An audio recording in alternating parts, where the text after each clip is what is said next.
What if I told you that a global trade war, sparked by one of the most aggressive tariff campaigns in modern history, didn't break Canada's economy, but triggered its greatest industrial revival in decades? That in the middle of political tension, market instability, and rising economic nationalism, Canada quietly rewrote its own future. While most of the world focused on retaliatory tariffs and diplomatic deadlocks, Canada got to work, and what it's building beneath its quiet prairies is far more powerful than anyone expected. Welcome to the new face of Canadian independence. It starts in Saskatchewan, where drilling across the vast plains has created an unexpected soundtrack for a national transformation. Beneath those flat horizons, Canada is digging deeper, not just for copper, but for something far more enduring: economic sovereignty. While the White House raised tariffs, Canada raised the stakes. When President Donald Trump imposed a 50% import duty on refined copper products, he expected to pressure Canada into concessions. Instead, it triggered a wave of investment, innovation, and purpose that's reshaping the country's industrial landscape. At the center of this transformation is a project once buried in the cold soil of planning documents: the McIlvenna Bay copper mine. Located in east-central Saskatchewan near the town of Ration, this site is no longer a blueprint. It's a billion-dollar bet on the future. Backed by more than 1.18 billion Canadian dollars in public and private funding, construction is already 60% complete. When operational in mid-2026, the mine will support 800 construction jobs and 450 permanent roles. But this isn't just another resource project. It's become a national symbol. Ottawa placed the mine on a list of 5 nation-building projects, assigning it to a new major projects office in Calgary to fast-track its completion. Saskatchewan's government added fuel to the fire with a $70 million investment tax credit and tied the project to the Island Falls Hydro Network to ensure clean energy powers the operation. On top of that, the mine will operate a fully electric underground battery fleet to drastically cut emissions, making it one of the most environmentally conscious mines on the continent. What makes this story extraordinary is not just the mine itself, it's the timing. While US tariffs disrupted industries across North America, Canada didn't retaliate with equal force. It didn't beg for exemptions. It didn't wait for relief from Washington. It quietly went to work. It built infrastructure, attracted foreign capital, and rewrote industrial policy. While American politics turned inward, Canada looked outward and deeper. The McIlvenna Bay project is now the anchor of a broader critical minerals corridor, one that stretches from lithium brines in the southern prairies to rare earth processing plants in the north. Every kilometer of this corridor reduces Canada's dependency on US supply chains. And in an increasingly volatile world where economic leverage is power, every ton of copper Canada pulls from its bedrock gives it an edge in future negotiations. Copper has become one of the most valuable assets in the global economy. It carries electricity through electric vehicles, phone networks, renewable power grids, AI data centers, and defense systems.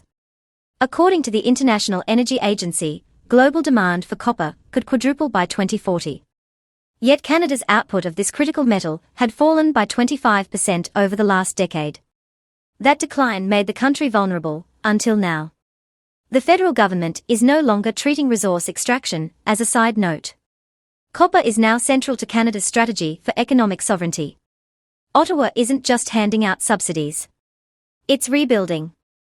Federal programs like the Strategic Innovation Fund and the Canada Growth Fund are funneling billions into critical sectors, not just to create jobs, but to make Canada a world leader in resource value chains. It's no longer just about digging and shipping raw materials. It's about mining, refining, and exporting finished, high-value materials under Canadian control. And while the United States builds walls, Canada is building capacity. Following a high-profile meeting between Prime Minister Mark Carney and President Trump at the White House, the tone across North America shifted. Washington doubled down on its tough talk, celebrating tariffs as a tool of power. But in Toronto, a different kind of announcement shook the business community. Industry Minister Mélanie Joly stood before an audience of investors and industrial leaders and laid out a bold new vision. It wasn't a request for cooperation. It was a declaration: Canada would no longer shape its economy around American interests. For years, Canada was seen as cautious, reactive, even overly reliant on US access, and slow to invest in its own industrial strength. Trump's trade war flipped that image on its head. What was meant to isolate Canada has instead anchored a stronger, more independent economy. Jolie's strategy is built on three powerful pillars: protect, create, and attract. First, protect. Canada is responding to tariffs not with anger, but with focus. A new $5 billion strategic response fund is stabilizing core industries like steel, aluminum, lumber, copper, and autos. Ottawa turned the once symbolic, by Canadian, procurement guideline into a formal legal mandate. That means public contracts, from infrastructure to defense, now prioritize Canadian suppliers by law, creating a dependable base of demand. It's already working. In Sault Ste. Marie, Aloma Steel has shifted from being US dependent to securing new orders from Canadian naval shipyards. Quebec's Alouette Aluminum redirected over half its exports to Europe in just a few months.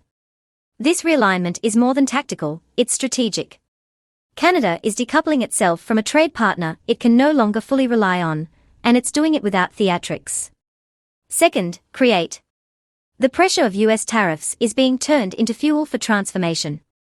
Ottawa's defense industrial strategy is one of the most ambitious in Canadian history. Shipyards in Halifax, Quebec City, and Vancouver are being modernized.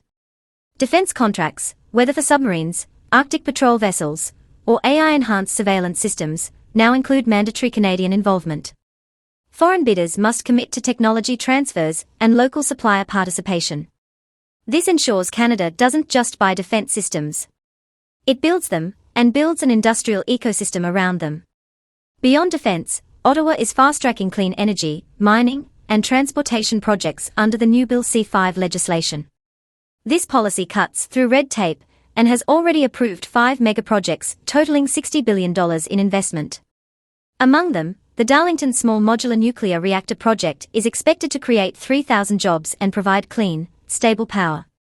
And perhaps most symbolic of all, the high-speed rail project connecting Toronto to Quebec City, a project long delayed, is now in active development, finally linking Canada's industrial heartland in a way that supports trade, commuting, and manufacturing. Third, attract. While the US is consumed by political shutdowns and chaotic policy swings, Canada is branding itself as the opposite, a country with stability, clear rules, and reliable governance. Ottawa is making it easier for businesses to operate by streamlining permits, reducing regulatory delays, and attracting global capital. But it's not just about money, it's about people. Canada is positioning itself as the world's best destination for talent. New visa pathways are being opened for scientists, engineers, and students. As countries like the US and UK tighten immigration and restrict academic freedom, Canada is welcoming the world's best thinkers to its labs, innovation hubs, and universities. The goal is simple: turn Canada into a magnet for the 21st century's top minds and innovators. Investors are already taking note. Fairfax Financial, Agnico Eagle, and the Canada Growth Fund have all backed the McIlvenna Bay project. Meanwhile, the Canada Pension Plan Investment Board reaffirmed that Canada remains among the world's most attractive long-term capital destinations. So where does this leave the US? In a tough spot. Trump's tariffs were meant to defend US industry, but they've had unintended consequences. By the fall of 2025, American automakers in Michigan and Ohio were reporting higher production costs due to disrupted cross-border part flows. Construction firms complained of soaring lumber prices. Farmers, hit by retaliatory trade blockades, lost contracts as Canada diversified its suppliers. What was supposed to bring jobs home ended up increasing inflation, breaking supply chains, and hurting the very workers it was meant to protect. And Canada isn't done. Take nickel, for example. It's the quiet giant of the critical mineral world, essential to stainless steel and electric vehicle batteries. Canada boosted its nickel production from 159,000 tons in 2023 to around 190,000 in 2024. Nearly half of that went to the US, which depends on Canada for about 46% of its nickel imports. That's not a talking point. That's leverage. If Canada were to simply slow exports, or tighten conditions, it could create an effective US shortfall of 30,000 to 40,000 tons. That would ripple across EV production lines and steel facilities. Using conservative estimates, a 20 to 30% bump in nickel prices could cost US industries up to $430 million in just 1 year. And remember, this wouldn't even require a ban. just a shift in logistics or export policy.